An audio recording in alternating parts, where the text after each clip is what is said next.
wallet address แม่นหยังก่อนที่เราจะธุรกรรมทางด้านคริปโตเคอเรนซีเราต้องมี wallet address ก็คือที่อยู่ของกระเป๋าหรือว่าเลขที่กระเป๋านั่นแหละสำหรับธนาคารก็มีเลขบัญชีของธนาคารเพราะฉะนั้นทางด้านคริปโตเคอเรนซีใส่บล็อกเชนก็ต้องมีเลขบัญชีของบล็อกเชน wallet address นี่ก็จะมีหลายเนาะก็คือเส้นนั่นเองจะมีหลายเส้นตัวอย่าง Ethereum ก็จะมีเลขที่อย่างหนึ่ง BNB จะมีอย่างหนึ่ง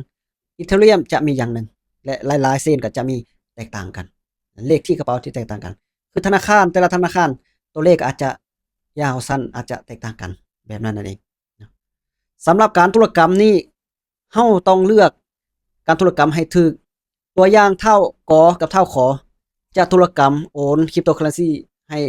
ซึ่งกันและกันเท่ากอจะโอนให้เท่าขอเท่ากอเลือกเส้นของ Bitcoin เท่าขอก็ต้องเลือกเส้นของ Bitcoin เนาะจะสามารถโอนไปให้ซึ่งกันและกันได้หากว่าเท่ากอเลือก Bitcoin เท่าขอเลือก Ethereum อันนี้สิบหายเลยเกิดเรื่องแน่นอนแล้วเหรียญอาจจะหายไปนะเพราะฉะนั้นต้องเลือกเลขที่กระเป๋าอันเดียวกันจึงสามารถโอนไปหาซึ่งกันและกันได้เนาะ